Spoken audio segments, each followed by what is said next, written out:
fire. It can save your life. We've got winter survival tips for you next. Hello everyone, I'm Don Jacobs and I'm at the Lacawac Sanctuary in Lake Ariel, and we're gonna go wild with DiscoverNEPA, learning some survival tricks. Now, Rich Arthur is in charge of education here at the Lacawac Sanctuary, and he says you have to remember just a few things and you've got to practice just a few things and you could survive. Lacawac Sanctuary was founded as a sanctuary in 1966 by the Watrous family. Here we have 54 acres. It's all nature preserved. There's a lot of research that goes on here. Our namesake, Lake Lacawac, just over there, is the southernmost pristine glacial lake in North America. It's a research lake, so we're very protective of it.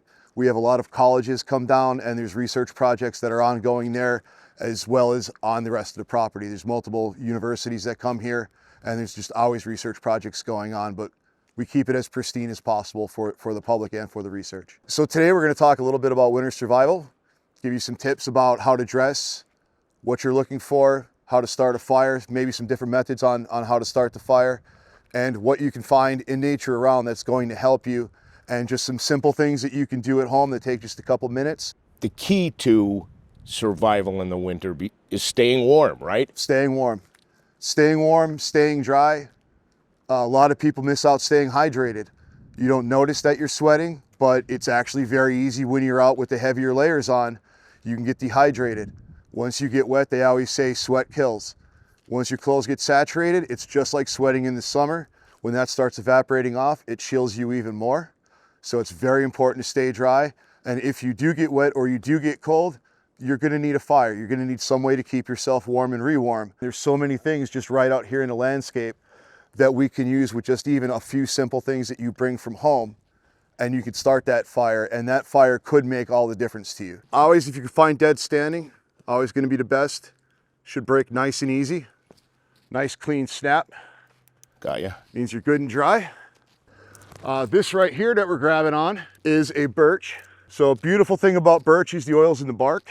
It'll stay nice and viable even when it gets wet. With the oils, pretty much will always light for you. And the same thing with the pine trees, because of the pine resins, it works significantly better. It'll hold your flame better. It'll hold your flame a little bit longer. And the finer your branches, the less heat it's going to take. So you get a nice, easy start to your fire. So we've got our tinder pile.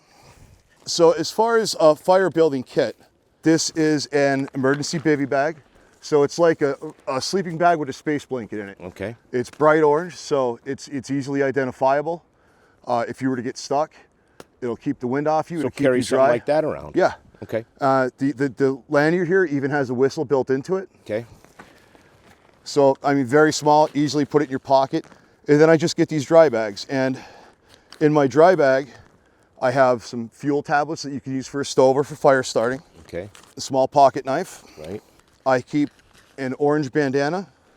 My signal mirror is in there with the flashlight. I have another emergency blanket. They're super light. They're really cheap to have. And I mean, you can keep 3 or 4 of these in your pocket. They weigh barely anything. Okay.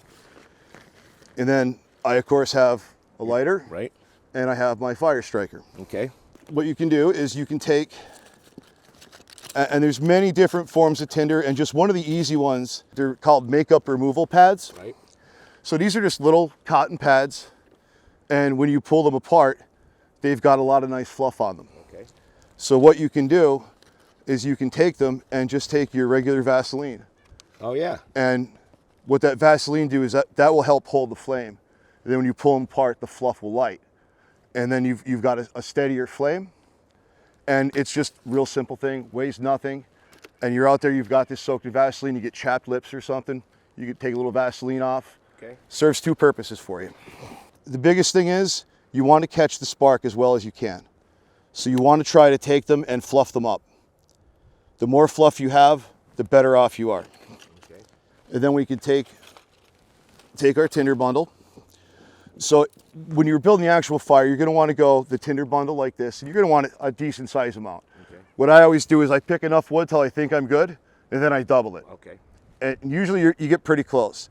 So you want to start with the small twigs, then go up to a bundle about maybe the size of your thumb, And then if you're going to be maintaining the fire, right around the size of your wrist. You can do this without a saw, without an axe. It's all going to be stuff that's easy for you to break. So we'll just break this up a little bit. We're going to kind of stack them where we think the flame is going to come up, so we have the most amount there, just to make sure we can catch the flame. And I always go with the smallest, finest things you can get. Put them down close to the flame, as close as you can get them. There are many different ways to start a fire. One of the most popular is a ferrous rod, which when struck by steel, produces a spark. When you go to start with your flint, it's important because you might not have much. So you want to make sure you keep this as tight as together. So if you are moving your hand forward, you might hit your tinder bundle. Okay. So what I always do is my striker stays solid and I pull back. Got ya. So just get right next to it and pull back.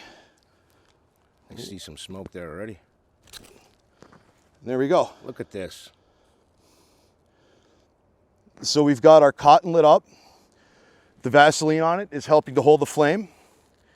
And the longer that flame lasts, the better your chances of getting your wood to start going. So it's really about a little bit of preparation and a little bit of knowledge on what to pick and use as a fire starter. Mm-hmm. But you had a couple of things in your backpack and we're already going to be warm. Yeah. That's awesome. Yeah, and a lot of it is, some people will look at it and think about, okay, preparation. I need the tools. I need this. And it's great. You can have all the tools in the world, but the practice is really important too, and a lot of people miss that. So the more you practice with it, the more you get used to how your gear works, the quicker and easier it's going to be for you to start a fire. Thank you, Rich. And he says they are planning programs throughout the year here at the Lacawac Sanctuary, so stay in touch with them. You may find one that you really like. Now, for this episode of Go Wild with Discover NEPA and all the other episodes, you can go to DiscoverNEPA.com or subscribe on YouTube.